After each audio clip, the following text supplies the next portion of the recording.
Mi nombre es Soledad, y a mis 72 años he llegado a comprender que el amor no siempre se devuelve en la misma moneda con la que se paga. Durante la mayor parte de mi vida, creí que mi valor se medía en tazas de harina, en el número de camisas perfectamente planchadas, en la profundidad de mi silencio para no molestar. Creí que mi capacidad para desaparecer, para convertirme en el discreto telón de fondo de la vida de otros, era mi mayor virtud. Estaba profundamente equivocada. Mi despertar no fue una epifanía suave y poética al amanecer, sino un estruendo violento y feo. El sonido de un pastel de manzana, horneado con los últimos vestigios de mi amor, estrellándose contra el frío y pulido mármol de una vida que, sin darme cuenta, había dejado de pertenecerme. Todo comenzó, o más bien todo terminó, en la fiesta del 10º cumpleaños de mi nieto, Leo. La casa, que una vez fue el nido que mi difunto esposo Ricardo y yo construimos con risas y sueños, ahora era el impecable escenario de Verónica, mi nuera, un escenario decorado con globos de helio en tonos pastel que flotaban como promesas vacías y una pancarta con letras doradas que deletreaban «Feliz cumpleaños, Leo», con una alegría estridente y falsa. El aire estaba cargado con una mezcla empalagosa de perfume caro y las risas forzadas de los invitados, un aroma que luchaba por ahogar el familiar y reconfortante olor a canela, mantequilla y amor que emanaba de mi cocina. Había pasado todo el día de pie, mis viejas rodillas protestando en un murmullo doloroso, horneando no solo el pastel de manzana, la receta secreta de Ricardo que él juraba podía curar cualquier mal, sino también una docena de otros bocadillos que sabía que a Leo le encantaban, o al menos le encantaban antes de que aprendiera de sus padres que el amor de una abuela podía ser una fuente de vergüenza. Con la bandeja de plata, un vestigio de mi ajuar de novia que había sobrevivido a décadas de celebraciones, temblando ligeramente en mis manos, salí al jardín. Los niños corrían por el césped perfectamente cortado, sus risas agudas como pequeños cristales esparcidos por el viento. Verónica, esbelta y elegante, en un vestido de lino blanco que costaría más que mi pensión de un mes, supervisaba todo con la eficiencia de un general de ejército y la sonrisa de una anfitriona de revista. Vi a Leo en el centro de un grupo de amigos. Su cabello, del mismo color castaño que el de su abuelo, brillaba bajo el sol de la tarde. Mi corazón se hinchó con una mezcla de orgullo y un dolor sordo y familiar. Fue entonces cuando uno de sus amigos, un niño con gafas gruesas y una expresión de curiosidad impertinente, me señaló con el dedo. «¿Quién es esa señora?», preguntó, su voz infantil resonando en una pausa de la conversación. Sentí todas las miradas sobre mí como pequeños alfileres. Me detuve a medio camino, la sonrisa que había preparado congelada en mis labios. El tiempo pareció ralentizarse. Esperé, con el aliento contenido, que Leo dijera: «Es mi abuela», quizás con un abrazo rápido, quizás con una simple presentación que me incluyera en su mundo. Pero mi nieto, el niño al que le había cantado canciones de cuna hasta que sus párpados se rendían al sueño, el niño cuyas fiebres había velado durante noches enteras, me miró sin reconocerme, o peor, reconociéndome como algo que debía ser explicado, minimizado, ocultado.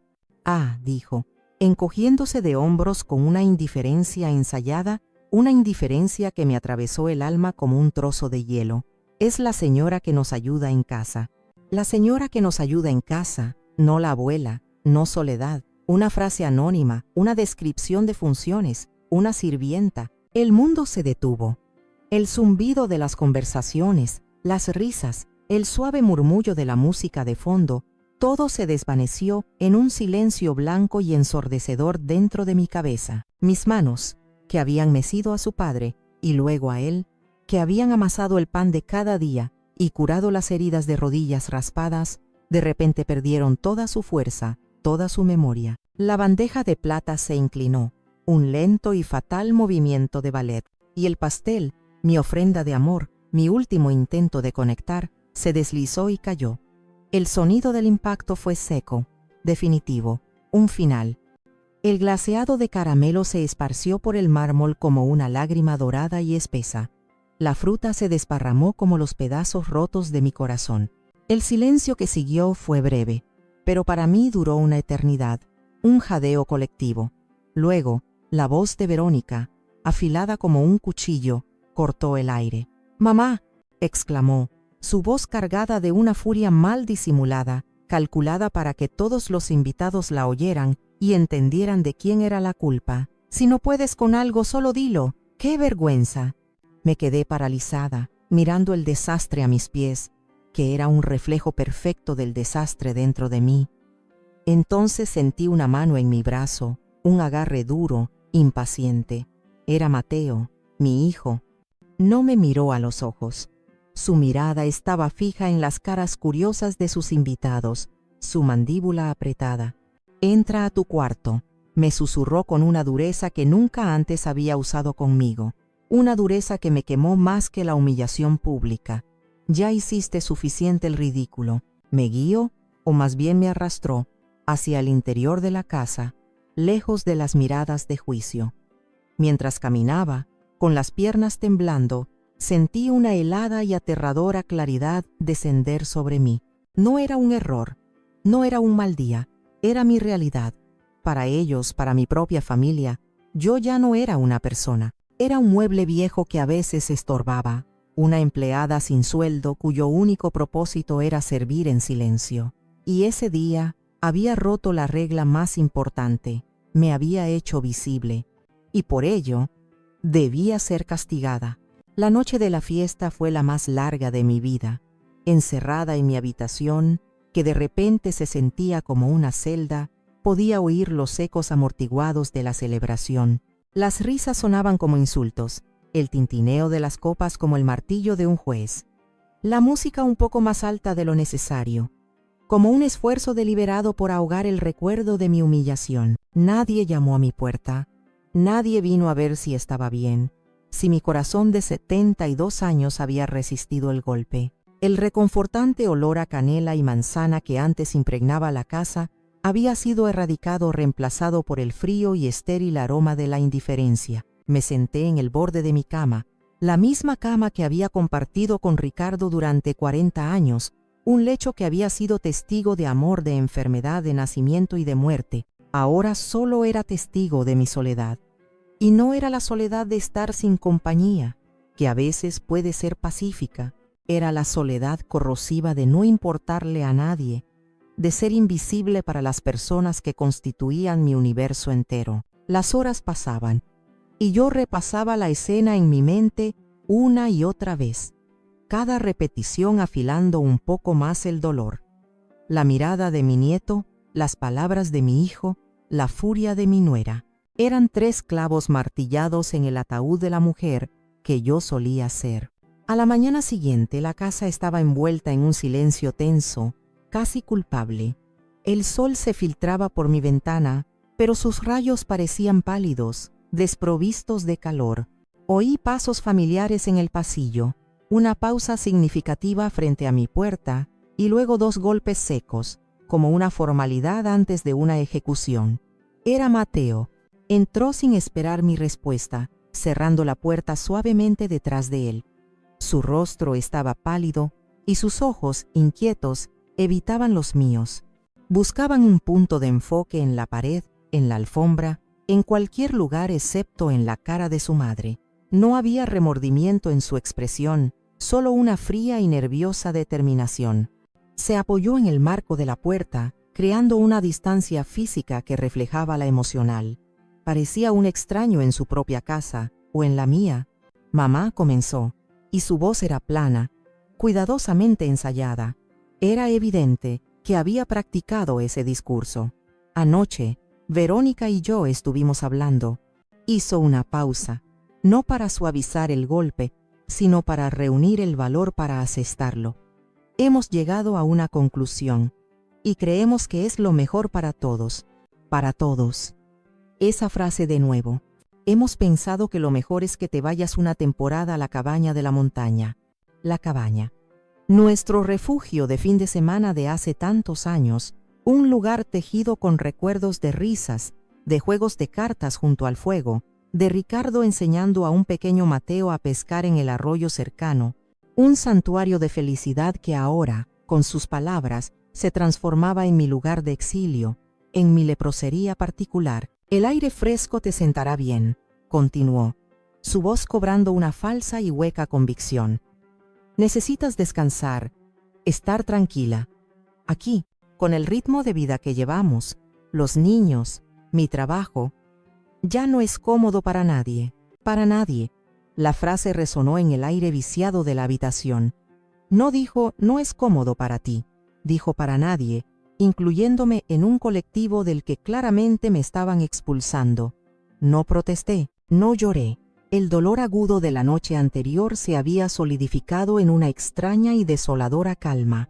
Era la calma del ojo del huracán, el momento de claridad antes de la devastación final. Lo miré fijamente a los ojos, obligándolo a sostener mi mirada por primera vez en lo que parecieron años. Vi un destello de algo en sus profundidades. ¿Culpa? ¿Vergüenza? Pero fue fugaz, un relámpago extinguido casi al instante, reemplazado por la impaciencia. Quería terminar con esto, quería que yo desapareciera. Asentí lentamente, una sola vez. Un gesto mínimo, casi imperceptible, que sellaba el final de un capítulo de 60 años de mi vida. Mi aceptación pasiva, mi falta de drama, pareció desarmarlo. Quizás esperaba una escena, gritos, lágrimas, que pudiera desestimar como el sentimentalismo de una anciana. Mi silencio era un juicio, un espejo que reflejaba su cobardía, y él no podía soportar mirarse. Se aclaró la garganta, apartando la vista. Bien, organizaré una camioneta para que lleve tus cosas mañana. Y sin decir más, sin un lo siento, sin un cuídate, se fue, sus pasos apresurados resonando en el pasillo, huyendo de su propia conciencia. Me quedé sentada, escuchando el silencio que había dejado atrás. Mis ojos se posaron en un viejo baúl de madera a los pies de mi cama, el baúl de Ricardo. Con manos que temblaban, no de debilidad, sino de una naciente furia fría, me arrodillé y levanté la pesada tapa. El olor a cedro y a tiempo llenó mis pulmones. Dentro, debajo de un par de álbumes de fotos y sus cartas de amor, había una vieja libreta de ahorros con la cubierta de cuero agrietado. La abrí. El número seguía allí, intacto, casi surrealista en su solidez. 500, 0. Era el dinero de la venta de nuestra primera casa, la que vendimos para comprar esta más grande cuando Mateo era un adolescente. Ricardo, que siempre fue más previsor que yo, había invertido sabiamente ese dinero antes de que su corazón comenzara a fallar. Guárdalo, Soledad, me había dicho en una de sus últimas tardes lúcidas, su mano débil apretando la mía, para una verdadera emergencia, para que nunca, nunca te falte nada. Yo nunca lo había tocado. Era un dinero sagrado, un testamento de su amor y su cuidado. Lo había guardado para mis nietos, para su educación, para su futuro.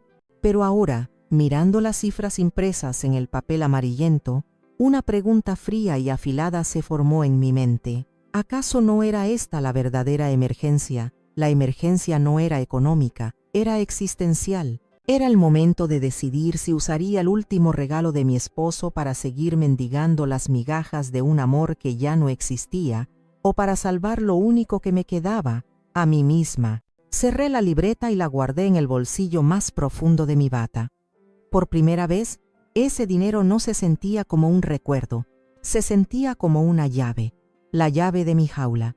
Mientras la camioneta de carga se alejaba de la que había sido mi casa durante más de 30 años, el paisaje de mi vida pasada se desvanecía en el espejo retrovisor. Cada árbol, cada esquina familiar, se convertía en un fantasma de un sacrificio olvidado, de un sueño pospuesto hasta morir de inanición. Y en el traqueteo monótono del motor sobre el asfalto, mi mente, como un proyector de cine antiguo, comenzó a mostrar una película de 30 años atrás, una película en tecnicolor de un día de sol y posibilidades infinitas. Tenía 42 años.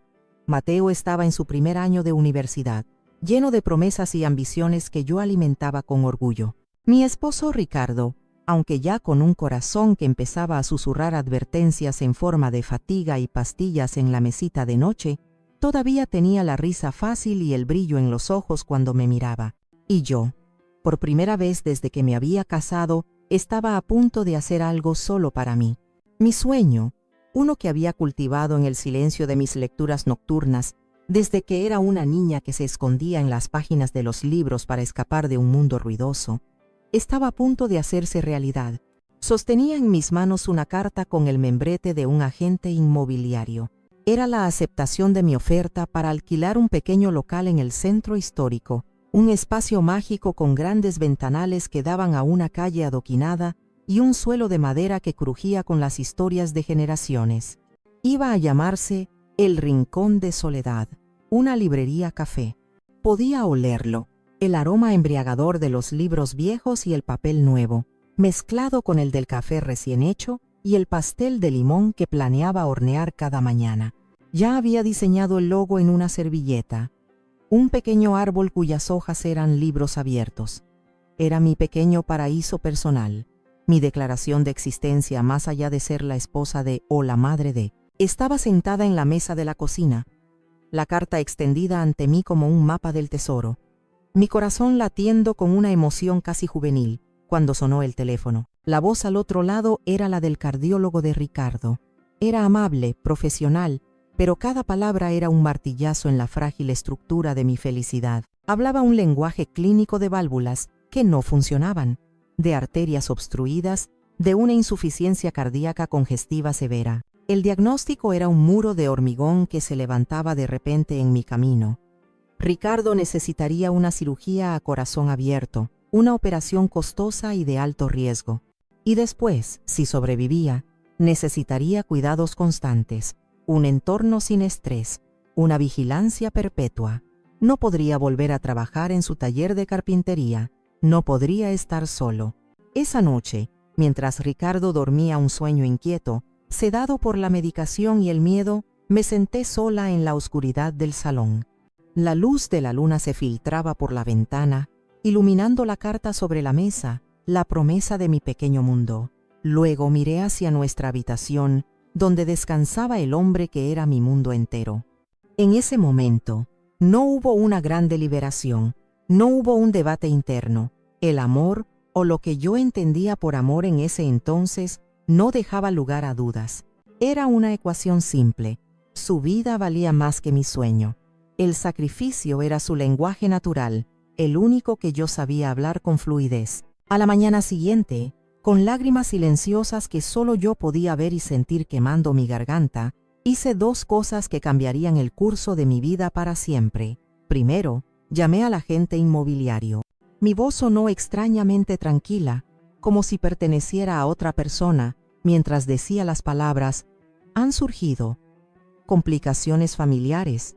Tengo que retirar mi oferta». Segundo, fui al banco y retiré una parte considerable de nuestros ahorros, pero al ver las cifras del presupuesto del hospital, supe que no era suficiente, ni de lejos. Fue entonces cuando abrí mi joyero. No buscaba joyas, buscaba mi verdadero tesoro. Dentro, envuelta en terciopelo azul, estaba mi posesión más preciada, el único lujo que me había permitido. Una pequeña colección de libros de primera edición que había heredado de mi padre, un hombre que me había inculcado el amor por la lectura. Eran mi conexión con él, con mi infancia. Entre ellos, había una copia de 100 años de soledad, con su cubierta original, firmada por el propio Gabriel García Márquez. Ricardo me la había regalado en nuestro 5º aniversario, tras buscarla durante meses. Para mi soledad, decía la dedicatoria de mi esposo, para que nunca te sientas sola. Al día siguiente, con el corazón hecho un nudo, llevé la caja de libros a un anticuario en el centro. El hombre, un anciano con gafas de montura de care y manos de pianista, examinó cada volumen con un respeto casi religioso. Cuando vio la firma de Gabo, sus cejas se alzaron por encima de las gafas. «Esto es una joya», susurró. Me ofreció una suma generosa, una suma que, sumada a nuestros ahorros, cubriría la operación. Mientras contaba los billetes, sentí como si estuviera vendiendo pedazos de mi propia historia, de mi alma. Pero cuando salí de la tienda, con el dinero en mi bolso y el espacio vacío en mi estantería y en mi corazón, me convencí a mí misma de que estaba haciendo lo correcto. Estaba comprando tiempo para mi esposo. Estaba invirtiendo en mi familia. Nunca le conté a Ricardo sobre los libros, ni a Mateo. Era mi sacrificio secreto, la prueba definitiva de mi devoción. Y mientras cuidaba a Ricardo durante su larga y difícil recuperación, mientras le leía en voz alta de libros prestados de la biblioteca pública, una parte de mí, la dueña de El Rincón de Soledad, se apagó silenciosamente, como una vela en una habitación vacía, sin que nadie se diera cuenta. Me dije a mí misma que los sueños podían esperar, que la familia era lo primero. No sabía, en ese entonces, que algunos sueños, una vez que se abandonan, nunca vuelven a encontrar el camino de regreso. Simplemente se convierten en fantasmas que te persiguen en las noches de insomnio. Los años que siguieron a la enfermedad de Ricardo fueron una lenta y casi imperceptible erosión de mi identidad. Él se recuperó físicamente, pero una parte de su espíritu vital se había quedado en la sala de operaciones. Se convirtió en una presencia silenciosa y melancólica en la casa, y yo, sin darme cuenta, me convertí en su sombra, su cuidadora, su memoria andante, la administradora de sus pastillas y sus citas médicas. Mi mundo se encogió hasta caber entre las 4 paredes de nuestra casa. Mateo terminó la universidad con honores, consiguió un buen trabajo en una corporación y finalmente, un día trajo a casa a Verónica. Recuerdo el día que la conocí como si fuera ayer. Entró en mi casa con la confianza de una conquistadora.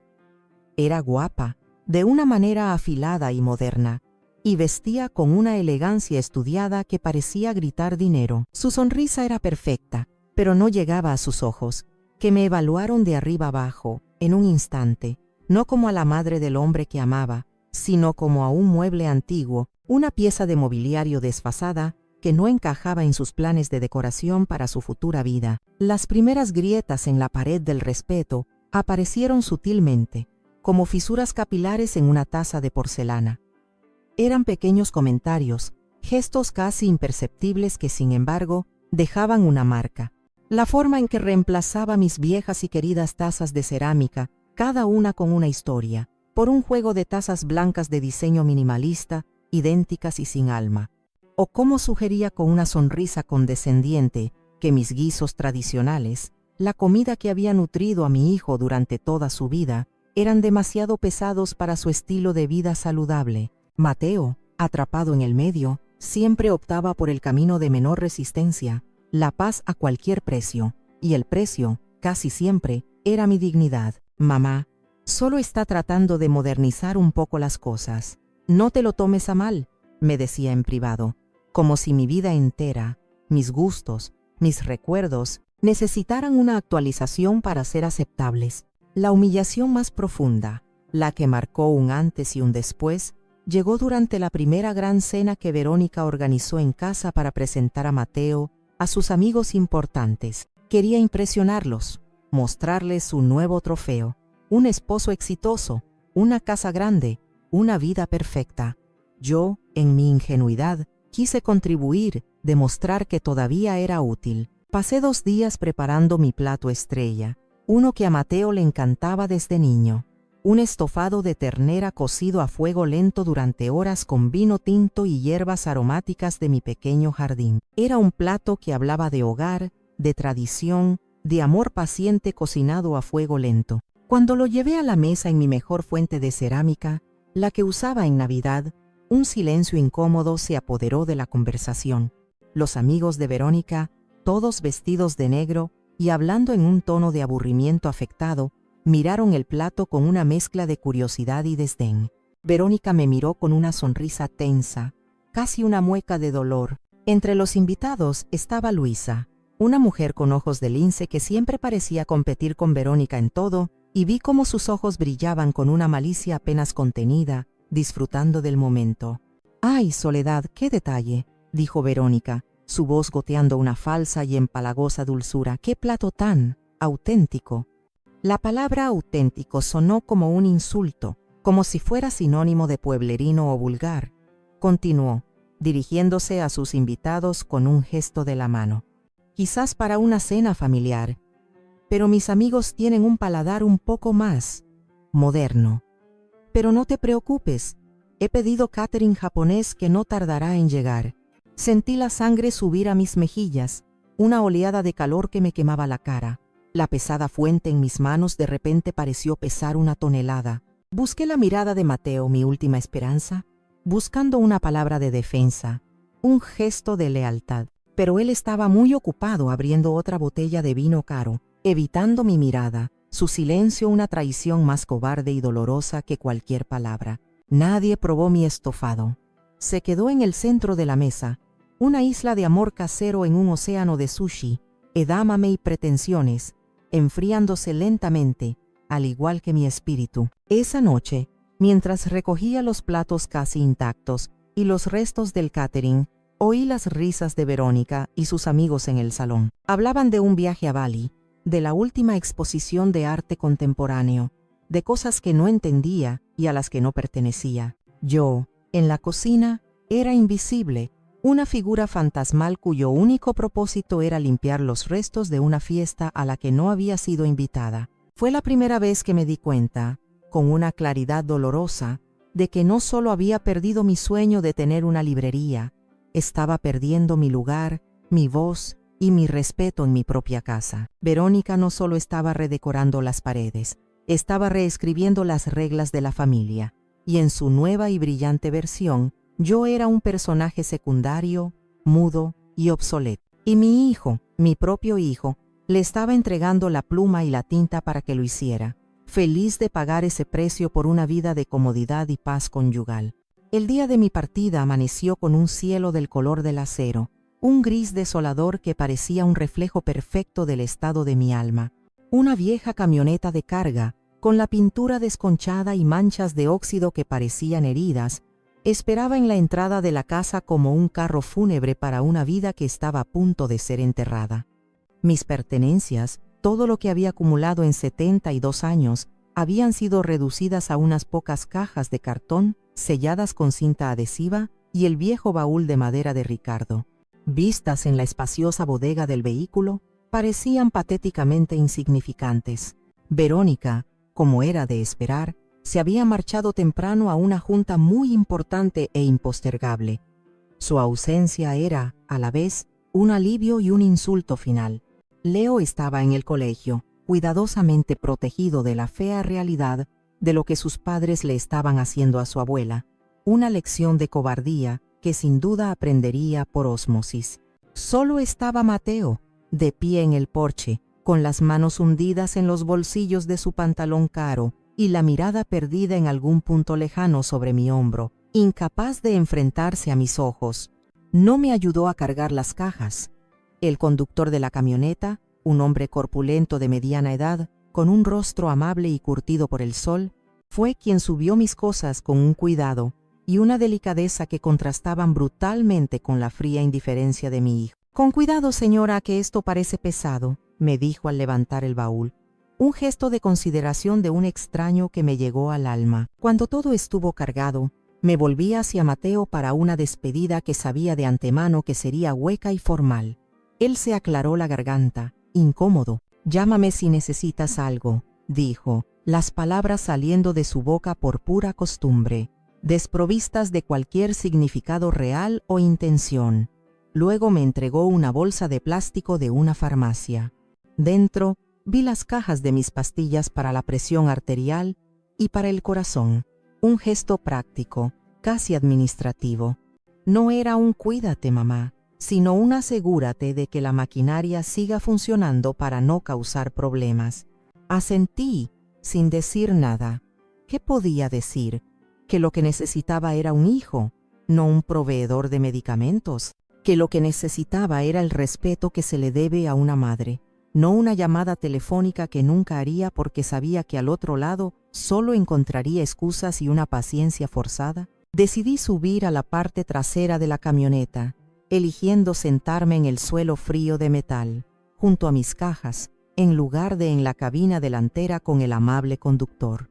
Necesitaba distancia, necesitaba sentir el viento frío en la cara, que me ayudara a secar las lágrimas que me negaba a derramar frente a mi hijo. Mientras la camioneta arrancaba, el motor tosiendo como un viejo fumador, miré por última vez la casa, la fachada de ladrillo, las ventanas impecables que había limpiado tantas veces, el jardín que había cuidado con mis propias manos. Ya no la sentía como mía. Un hogar no es solo un edificio, es el lugar donde tu nombre se pronuncia con amor, donde tu presencia es una alegría, no una carga. Y en esa casa, mi nombre se había convertido en un susurro y luego en un silencio. Era el lugar donde me había perdido a mí misma, lentamente, día a día. El viaje fue largo y silencioso.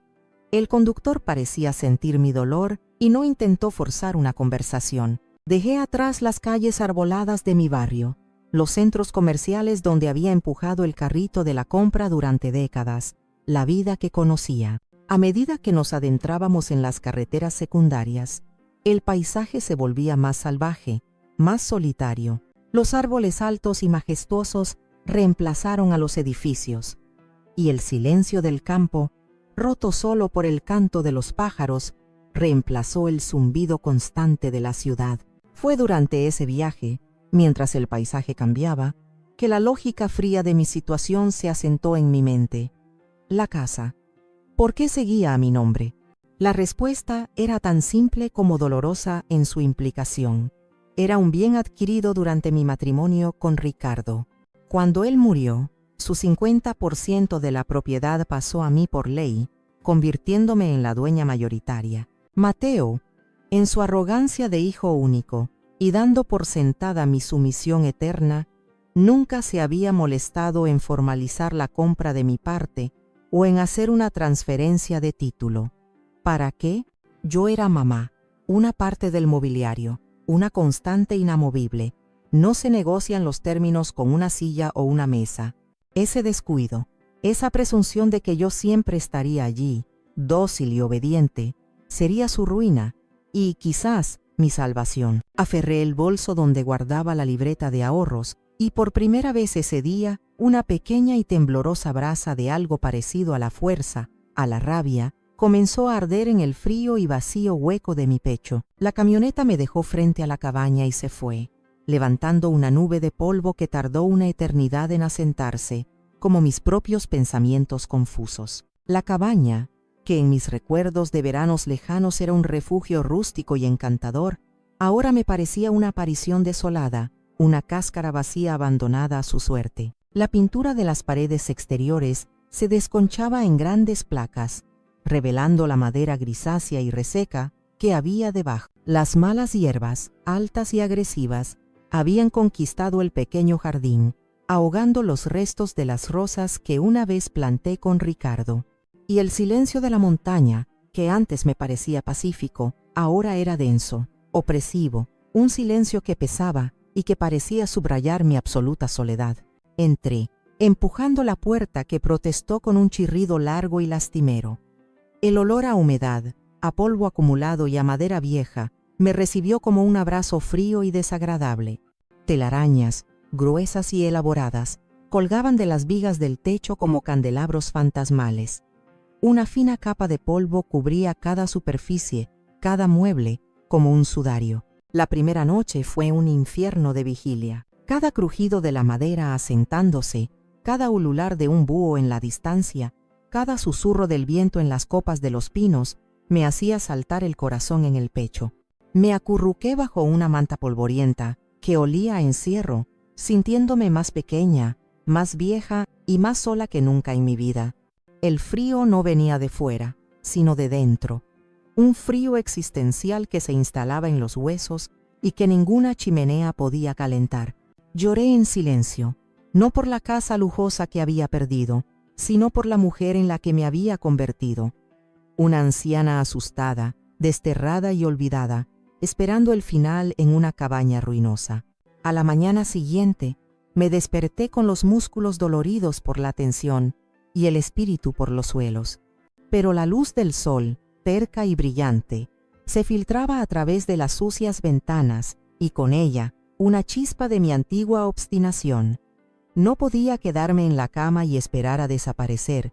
Eso era lo que ellos esperaban.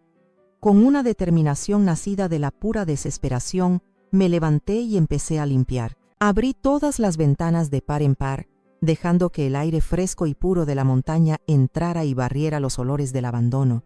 Le declaré la guerra al polvo, a la suciedad y a la autocompasión. Estaba fuera, en el porche, luchando con una escoba vieja para barrer una alfombra de hojas secas y ramas que cubría la madera, cuando la vi. Una figura se acercaba por el camino de tierra con un paso lento pero firme. Era una mujer, tan vieja como yo, quizás más, con el pelo completamente blanco recogido en un moño apretado y una espalda tan recta como un junco. Caminaba con un bastón de madera nudosa, pero lo manejaba más como un cetro de autoridad que como un apoyo. Se detuvo a unos metros de mí, apoyando sus manos artríticas pero fuertes sobre el pomo del bastón. Me examinó de arriba abajo con unos ojos oscuros y penetrantes que no parecían perderse nada. Su rostro era un mapa de arrugas profundas, cada una contando una historia de sol, viento y desafíos superados. «¿Se acabaron los asilos en la ciudad que vienes a morir aquí?», dijo, su voz ronca y áspera como la corteza de un pino viejo. La brusquedad de su pregunta, la total falta de la más mínima cortesía, fue tan inesperada que me pilló completamente por sorpresa. Podría haberme ofendido, podría haberme puesto a llorar de nuevo, pero en lugar de eso, algo dentro de mí, algo que llevaba mucho tiempo tenso y a punto de romperse, finalmente cedió. Una risa extraña, triste, cansada y un poco histérica, brotó de mi garganta sin que pudiera evitarlo. Hacía tanto tiempo que nadie me hablaba con una honestidad tan brutal que casi se sentía como un soplo de aire fresco. Mi reacción pareció intrigarla. Inclinó la cabeza y sus ojos oscuros se suavizaron una fracción de segundo. «Me llamo Elena», dijo, sin dejar de mirarme con esa intensidad desconcertante. «He vivido en esta montaña 50 años. He visto a muchos de la ciudad venir y marcharse. No duran el primer invierno. El silencio los vuelve locos». «Soledad», respondí, mi risa apagándose en una sonrisa temblorosa. Elena gruñó. Un sonido gutural que podría haber sido una risa, un nombre apropiado. Se dio la vuelta y empezó a alejarse por el camino. Pensé que la conversación había terminado, pero se detuvo y miró por encima del hombro. «El café estará listo en 10 minutos. El mío es fuerte y sin azúcar. Si no te gusta, te aguantas». 10 minutos después, con el corazón latiendo con una extraña mezcla de miedo y curiosidad, crucé el camino de tierra hacia su cabaña, una versión más pequeña y mucho más cuidada que la mía. Tenía macetas con geranios en el porche y una pila de leña perfectamente ordenada junto a la puerta. Me la encontré en el porche, sentada en una mecedora, con 2 tazas de metal esmaltado y humeante sobre una mesita. Me tendió una sin decir palabra.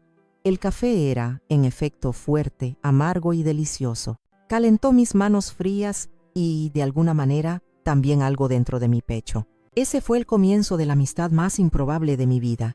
Elena era mi polo opuesto, directa hasta la crueldad, cínica, ferozmente independiente. No me ofrecía compasión, ni palabras amables, sino verdades incómodas y un pragmatismo a prueba de balas. Fue el primer gesto de genuina humanidad que había recibido en años, un gesto sin condiciones, sin expectativas, sin lástima.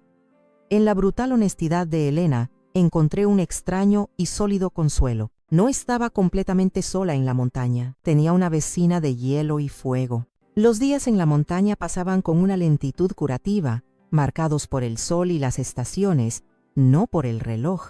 El ritmo constante de la naturaleza comenzó a reemplazar la frenética ansiedad que había anidado en mi pecho durante años. Mi única compañía era Elena, cuyas visitas diarias se convirtieron en un ritual. Consistían en conversaciones breves, casi telegráficas, y silencios largos y cómodos, sentadas en su porche, bebiendo su café amargo y observando las nubes cambiar de forma. Fue ella quien, una tarde, al verme sentada en mi propio porche con la mirada perdida en la distancia, me dijo con su habitual brusquedad: «Dejar de lamentarte no va a arreglar esas tejas sueltas ni va a encender la chimenea por la noche. Haz algo útil. Ocupa las manos para que la cabeza deje de dar vueltas en círculos. Sus palabras, aunque duras, me sacudieron de mi letargo. Útil. ¿Qué podía hacer yo que fuera útil? Mis manos, que antes no paraban de cocinar, limpiar, coser y cuidar, ahora se sentían torpes, vacías, inútiles. Fue entonces cuando mis ojos se posaron en el viejo horno de leña de la cocina, una bestia de hierro fundido, negra y olvidada, que ocupaba una esquina entera. Un recuerdo se agitó en mi memoria, tan vívido que casi pude olerlo. El aroma del pan recién hecho que Ricardo amaba, la sonrisa en su rostro al probar una rebanada caliente con mantequilla derritiéndose. Impulsada por una repentina y poderosa necesidad de combatir el frío interior, de crear algo cálido y vivo en medio de tanta desolación, decidí hornear. No tenía ingredientes frescos, solo un fondo de saco de harina que había encontrado en la despensa, un paquete de levadura reseca y unas manzanas arrugadas que había traído conmigo. Amasé la masa sobre la vieja mesa de madera, mis manos recordando los movimientos rítmicos que mi mente casi había olvidado. Encender el viejo horno fue una odisea de humo, hollín y frustración. Pero finalmente, después de varios intentos, las llamas prendieron, lamiendo el hierro con un rugido reconfortante que llenó la cocina de vida. El primer pan que saqué horas después estaba un poco quemado por los bordes y era denso en el centro. Era un pan imperfecto, rústico, casi feo, pero olía a hogar. Olía a un tiempo en que yo era necesitada, en que mi trabajo tenía un propósito. Corté una rebanada gruesa, la unté con un poco de mantequilla que me quedaba y le di un mordisco. Y en ese momento sucedió algo extraordinario. Estaba delicioso, no porque fuera una obra maestra culinaria, sino porque era mío. Era el primer alimento que cocinaba en décadas sin pensar en si le gustaría a Mateo, si Verónica lo consideraría demasiado pesado o si Leo se lo comería. Lo estaba cocinando para mí, solo para mí, y ese simple acto de autocuidado se sintió revolucionario. Al día siguiente, envalentonada por mi pequeño triunfo, horneé otro pan y se lo llevé a Elena. Lo tomó con su habitual escepticismo, lo olisqueó como un animal salvaje examinando una ofrenda y le dio un mordisco. Masticó lentamente, sus ojos oscuros y sabios fijos en el horizonte montañoso. Esperé su veredicto con el aliento contenido, como una niña esperando la aprobación de su maestra. «No está mal», gruñó finalmente, lo que en su lenguaje equivalía a un elogio rotundo. Para estar hecho en esa chatarra oxidada que llamas horno, le dio otro mordisco. «Deberías vender esta cosa. La gente de la ciudad que viene de fin de semana paga fortunas por porquerías peores que se hacen llamar artesanales.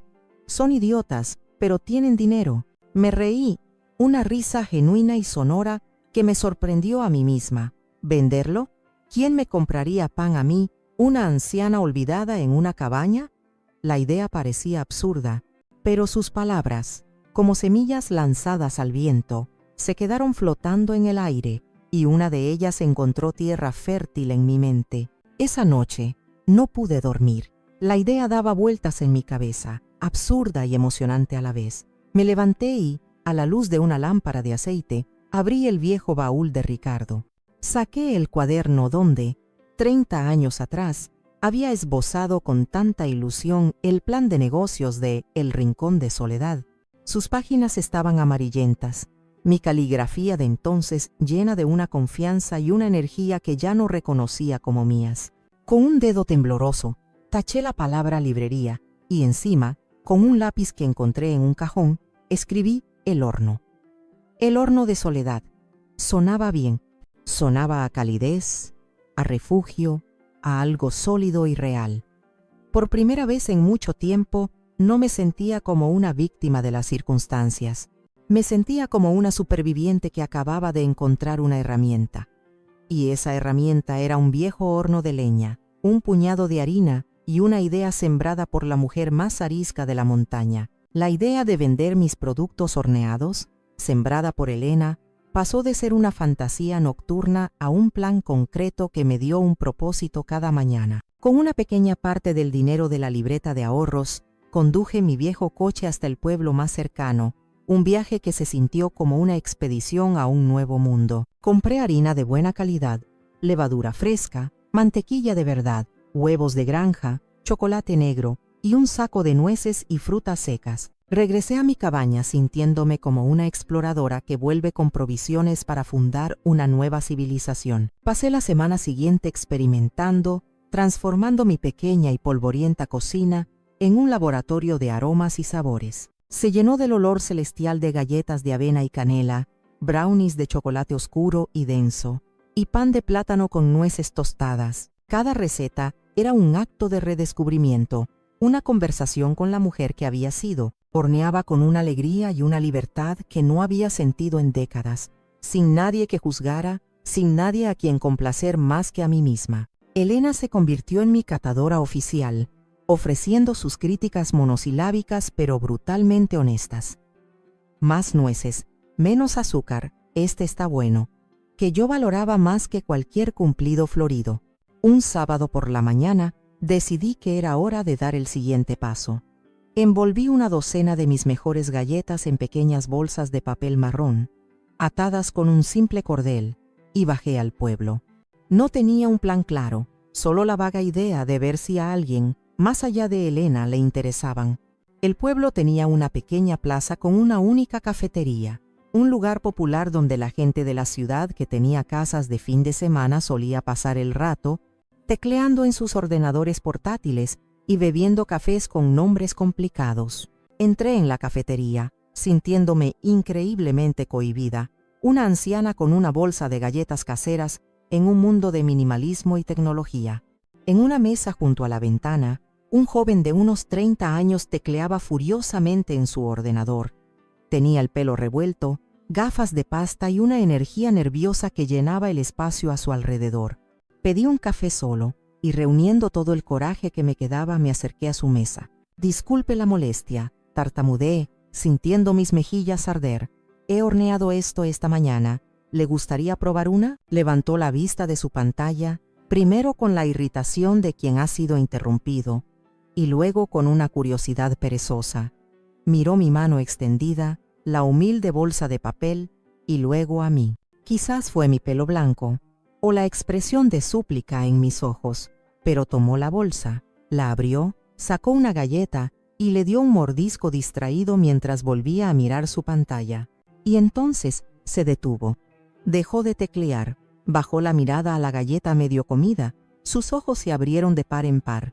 Le dio otro mordisco, esta vez más lento, masticando con una concentración casi cómica. «Señora», dijo, su voz llena de un asombro genuino, Esto no es una galleta, es un recuerdo de la infancia. Es la galleta que mi abuela solía hacer. ¿Dónde ha comprado esto?» «No la compré», respondí, mi confianza creciendo 1 milímetro. «La hice yo». Los ojos del joven se iluminaron detrás de sus gafas. Cerró de golpe su ordenador portátil, un gesto que pareció definitivo. «Me llamo Arturo. Soy marquetero digital. Y usted, señora, con todo respeto, está sentada sobre una mina de oro». Me hizo un centenar de preguntas en un torbellino de entusiasmo. ¿Cómo las hacía? ¿Qué ingredientes usaba? ¿Por qué vivía en una cabaña en la montaña? Le conté una versión abreviada y censurada de mi historia, omitiendo los detalles más dolorosos y humillantes. «Señora, esto no es solo un producto, es una historia», dijo, sus manos gesticulando con pasión. «Autenticidad, tradición, superación. Esto es lo que la gente compra hoy en día. Tiene Instagram, una página web». Negué con la cabeza, completamente abrumada por su energía. «No se preocupe», dijo, sacando una libreta y un bolígrafo. «Yo me encargo de todo eso. Crearemos una marca, El Horno de Soledad. Le haré unas fotos profesionales a sus productos que harán que la gente babee. Abriremos una tienda online. Mi pago será simple, pasteles y galletas gratis durante 1 año». Y así, de la manera más inesperada, en una cafetería de pueblo, encontré a mi primer aliado, mi primer socio comercial. Arturo era un torbellino de energía y ideas modernas. Al día siguiente, subió a mi cabaña con una cámara profesional y un montón de equipos que parecían de otro planeta. Pasó horas fotografiando mis panes y galletas sobre fondos de madera rústica, con la luz dorada de la montaña filtrándose por la ventana, haciendo que todo pareciera mágico. Con otra pequeña inversión de mis ahorros, compré un horno eléctrico profesional de segunda mano y algunos utensilios de mejor calidad. Remodelé una parte del porche cubierto de la cabaña, convirtiéndolo en una pequeña y ordenada cocina de producción.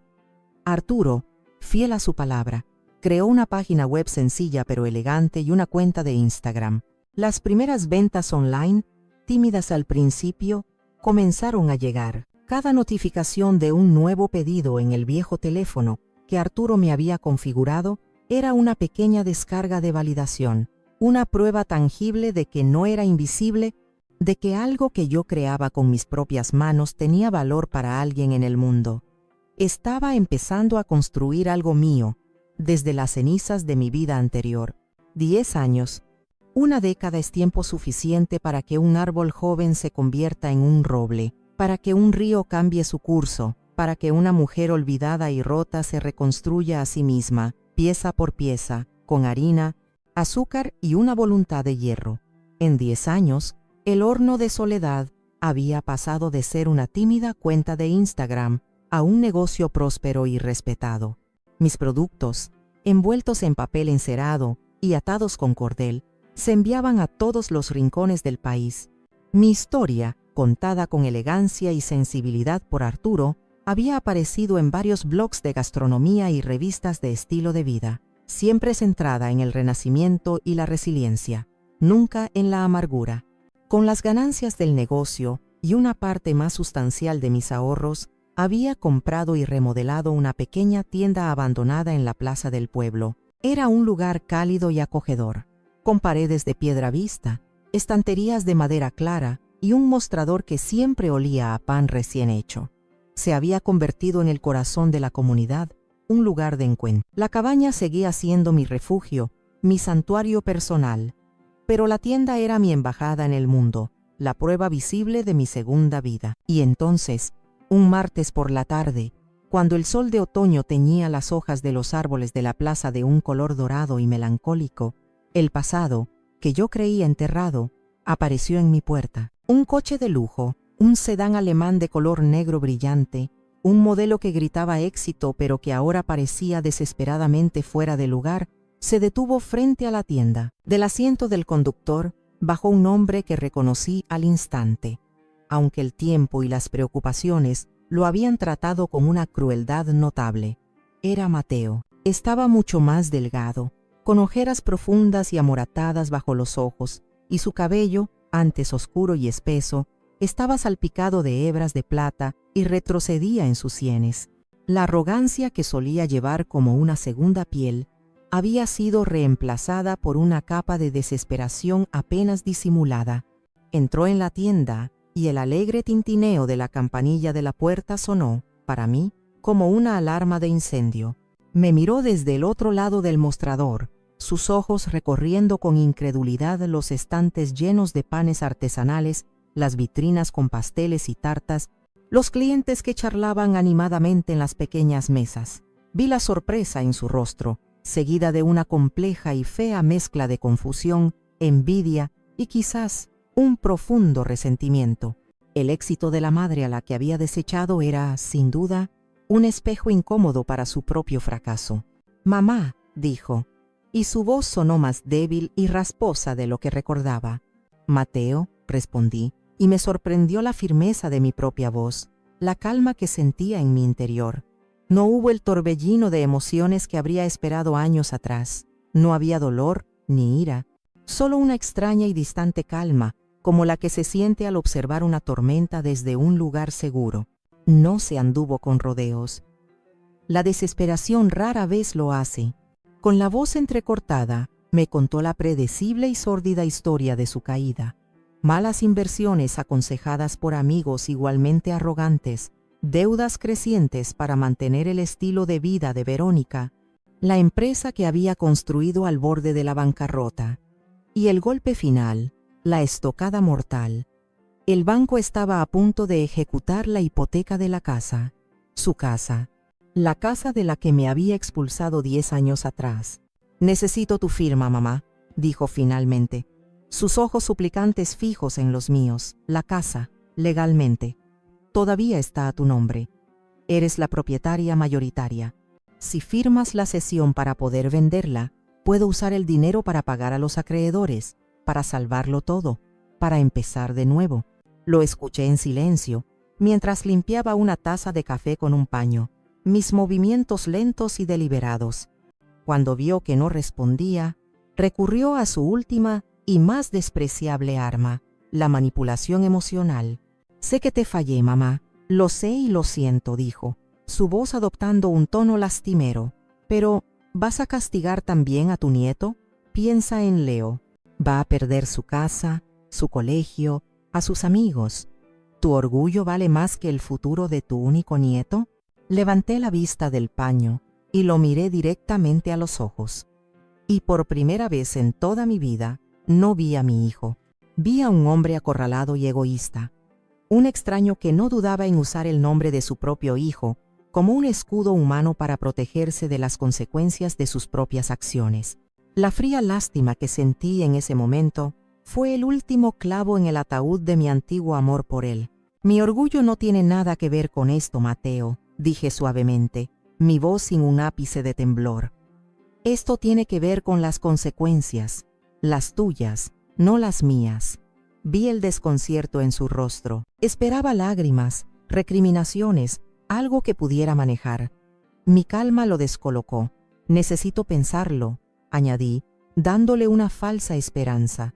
Podemos hablarlo formalmente en un par de días. Él asintió, visiblemente aliviado, una pequeña sonrisa de triunfo asomando en sus labios.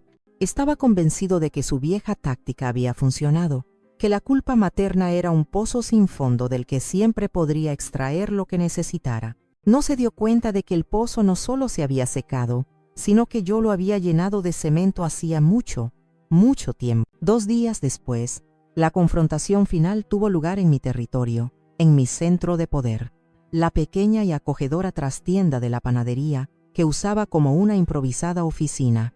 El aire olía a levadura, a azúcar tostado y, para mí, a justicia. Mateo no vino solo. A su lado, como una sombra elegante y venenosa, estaba Verónica. Iba tan impecablemente vestida como siempre, con un traje de chaqueta de un blanco impoluto, pero la tensión alrededor de sus labios perfectamente pintados de rojo y la forma en que apretaba su bolso de diseñador revelaban su ansiedad. Incluso en la antesala de la derrota, se aferraba a su aire de superioridad como un náufrago a un trozo de madera. Se sentaron frente a mi escritorio de madera, una vieja mesa de granja que había restaurado yo misma y que ahora estaba cubierta de libros de contabilidad y pedidos. Parecían un par de banqueros de alto nivel a punto de negociar los términos de una adquisición hostil, sin darse cuenta de que ellos eran la empresa en quiebra. Mateo comenzó, con la voz temblorosa, pero fue Verónica quien rápidamente tomó el control, como siempre lo había hecho en su matrimonio.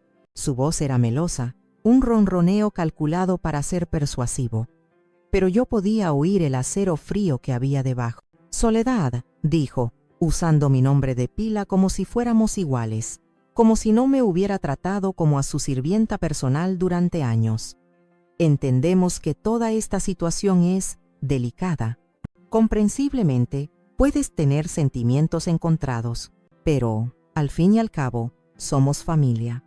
Y la familia siempre se ayuda en los momentos difíciles. Expusieron su propuesta con el cuidado de quien presenta un plan de negocios. Era insultante en su arrogancia. Si yo firmaba los papeles para cederles mi parte mayoritaria de la casa y permitir así su venta inmediata, ellos, a cambio, se comprometían a ofrecerme una generosa pensión mensual para mi cuidado y bienestar. La ironía era tan espesa y amarga que casi podía cortarla con un cuchillo de pan. Me ofrecían pagarme con el dinero de la venta de mi propia casa, un sueldo para que me mantuviera callada y fuera de su camino una vez más, para siempre. «Será como un sueldo de jubilación, mamá», añadió Mateo, tratando de venderlo como un acto de magnanimidad filial.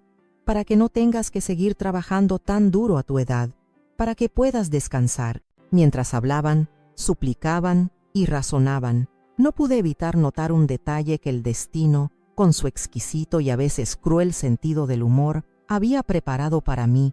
Sentada en una de las mesas más cercanas a la trastienda, visible a través de la puerta entreabierta, estaba Luisa, la amiga y eterna rival de Verónica. Estaba con otras 2 mujeres de su mismo círculo social, disfrutando de un café y de mi famoso pastel de zanahoria. Sus oídos, lo sabía con total certeza, estaban tan atentos a nuestra conversación como los de un lince acechando a su presa. Podía ver la sonrisa maliciosa jugando en sus labios mientras fingía charlar animadamente con sus amigas. El escenario estaba listo. Escuché su propuesta hasta el final, sin interrumpir, manteniendo una expresión neutra, casi meditativa. Mi calma, mi falta de reacción, parecía ponerlos cada vez más nerviosos. Estaban acostumbrados a mis lágrimas, a mi sumisión, a mi rápida capitulación. Este silencio sereno, esta fortaleza tranquila, era un idioma que no entendían y que, claramente, les aterrorizaba. Cuando terminaron, un silencio expectante y pesado llenó la pequeña oficina. Verónica me miraba con impaciencia, sus dedos tamborileando sobre su bolso de cocodrilo, como si mi firma fuera una simple formalidad que estaba retrasando innecesariamente. Mateo se retorcía las manos, su fachada de confianza completamente desmoronada, revelando al niño asustado que siempre había sido. «Es una propuesta interesante», dije finalmente, y mi voz sonó tranquila, clara y firme. «Muy bien pensada. Pero tengo una contrapropuesta». Me incliné hacia adelante, juntando mis manos sobre el escritorio.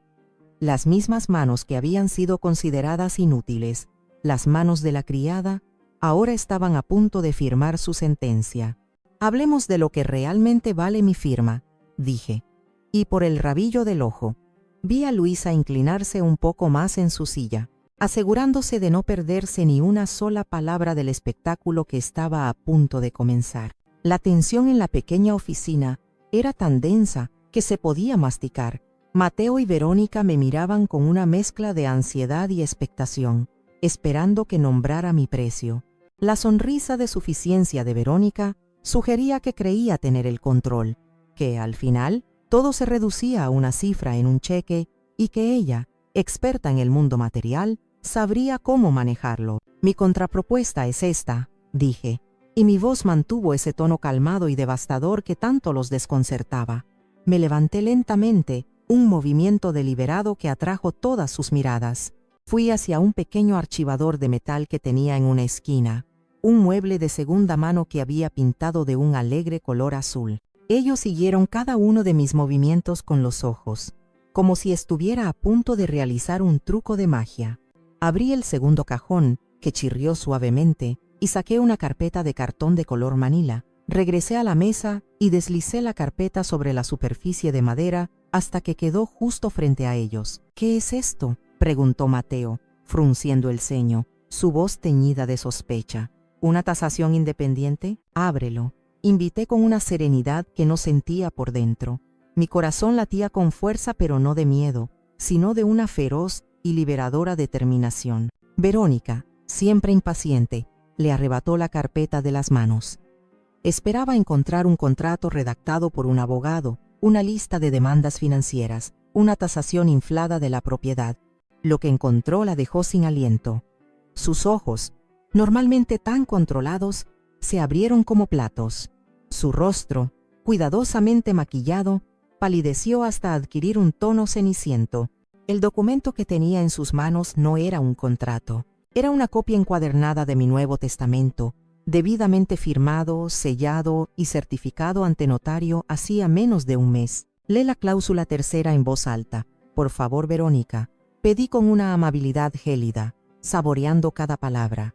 «Quiero que Mateo también la oiga con claridad». Ella me fulminó con la mirada, una mirada de puro odio, pero algo en mi expresión, una fuerza que nunca antes había visto en mí, le dijo que no estaba jugando.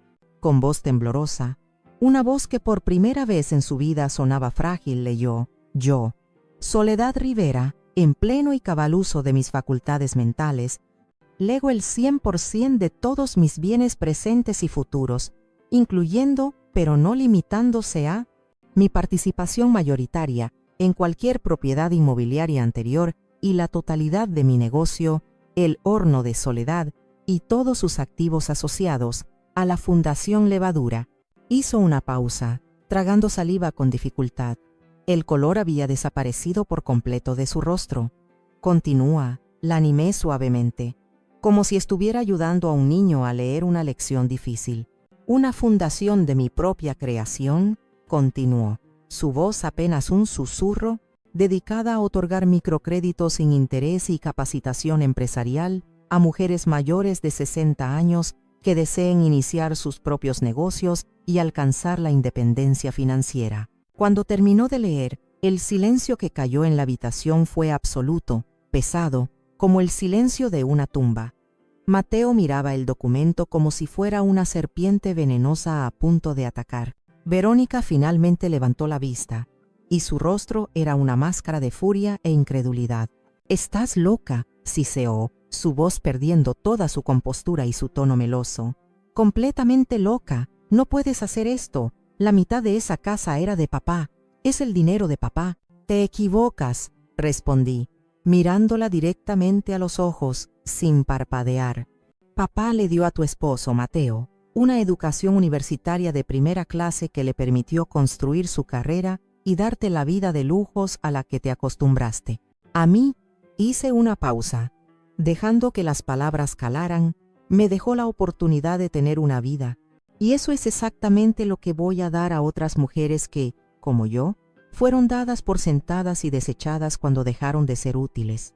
«Esto es una venganza», gritó Mateo, poniéndose de pie de un salto y golpeando la mesa con el puño, haciendo que las tazas de café vacías tintinearan. «No, hijo», dije, y la palabra hijo sonó extraña en mis labios, como un eco de otro tiempo, de otra vida. «La venganza es un plato que se sirve caliente, lleno de ira. Esto», hice un gesto hacia el testamento, «esto se sirve a temperatura ambiente. Se llama justicia, se llama dignidad. Son dos ingredientes que nunca probasteis en vuestra mesa».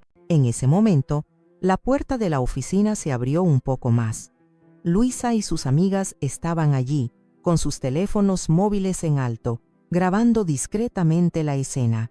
La humillación de Verónica era ahora un espectáculo público, un chisme jugoso para el mismo círculo social que tanto se esforzaba por impresionar. Verónica se dio cuenta y soltó un grito ahogado de furia y vergüenza. Se levantó de un salto su silla chirriando contra el suelo. «Te arrepentirás de esto, vieja bruja», escupió, con veneno en cada sílaba, antes de salir furiosa de la tienda, empujando a Luisa y a sus amigas al pasar. Mateo se quedó atrás, desplomado en su silla, un hombre completamente roto. Levantó la vista hacia mí, sus ojos llenos de una desesperación abyecta, la mirada de un niño perdido. «Mamá, por favor», negué con la cabeza, no con ira, sino con una finalidad tranquila y absoluta. «La mujer a la que llamas mamá murió hace 10 años en una cabaña fría y solitaria en la montaña. Yo soy Soledad. Y Soledad acaba de firmar su declaración de independencia». Como una chispa en un pajar seco, el video del arrebato de Verónica, grabado por Luisa y sus amigas, se extendió como la pólvora por los exclusivos y chismosos círculos sociales de la ciudad. La historia completa, con todos sus jugosos detalles, no tardó en salir a la luz.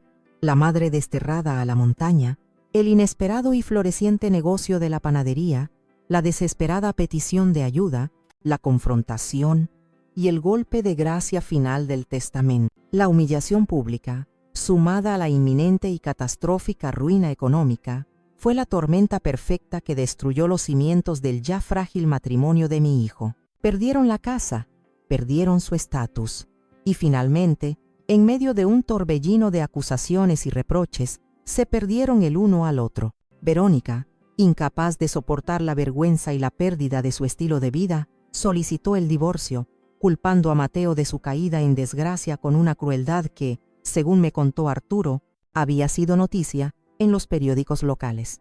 No sentí alegría por su desgracia. La venganza, descubrí en esos días de calma, no es dulce.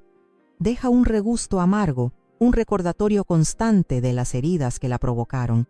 Lo que sentí fue algo mucho más profundo y satisfactorio, una inmensa y abrumadora paz. Era el silencio que queda después de una larga y violenta tormenta. La calma de saber que la batalla había terminado, que la guerra había sido ganada y que yo, contra todo pronóstico, seguía de pie. No me regodeé en mi victoria. En lugar de eso, me sumergí en mi nueva vida con una energía y un propósito que no había sentido nunca. La Fundación Levadura se convirtió en mi pasión, en mi verdadera obra. Arturo, con su brillante mente para los negocios, me ayudó con todos los aspectos legales y financieros, creando una estructura sólida y transparente. Y Elena, mi vecina de hielo y fuego, con su pragmatismo inquebrantable y su desconfianza innata hacia la naturaleza humana, se convirtió en la tesorera perfecta, vigilando cada céntimo con el ojo de un halcón. La primera mujer a la que ayudamos fue una antigua costurera de 65 años llamada Isabel, que había perdido su trabajo de toda la vida en una fábrica que se mudó al extranjero. Estaba desolada, convencida de que su vida útil había terminado. Le financiamos la compra de una máquina de coser industrial y un pequeño stock de telas de buena calidad. Hoy, tiene una pequeña y próspera tienda de arreglos y diseños a medida en la plaza del pueblo, justo al lado de la mía. La segunda fue una maestra jubilada, Carmen, que usó su préstamo para montar un servicio de tutoría para niños con dificultades de aprendizaje. Ver a estas mujeres florecer, ver sus ojos brillar de nuevo con un propósito y una independencia recién descubiertos, me daba una satisfacción mucho más profunda y duradera que cualquier sentimiento de revancha. Estaba usando el dinero de Ricardo, no para vengarme de quienes me habían hecho daño, sino para construir algo positivo, para crear un legado de segundas oportunidades. Para celebrar mi propia libertad y la de ellas, hice algo que era a la vez un final y un principio. En mi panadería, inicié un club del libro y el pastel. Una vez al mes, un grupo de mujeres, la mayoría de mi edad, nos reuníamos para discutir un libro mientras disfrutábamos de café y pastel. El primer libro que elegimos para leer fue una nueva y reluciente edición de 100 años de soledad. Lo compré yo misma, junto con una docena de copias para las demás. Sostener ese libro en mis manos, sabiendo que ahora podía comprar todas las copias que quisiera, fue como cerrar un círculo, como susurrarle a la joven que fui, a la que vendió su copia firmada, que su sueño no había muerto, solo había hibernado y despertado más fuerte. Una tarde, mientras estaba sentada en la trastienda, mirando a las mujeres de mi club de lectura, charlar y reír animadamente entre los estantes de mi panadería, sentí una oleada de gratitud tan intensa que casi me hizo llorar.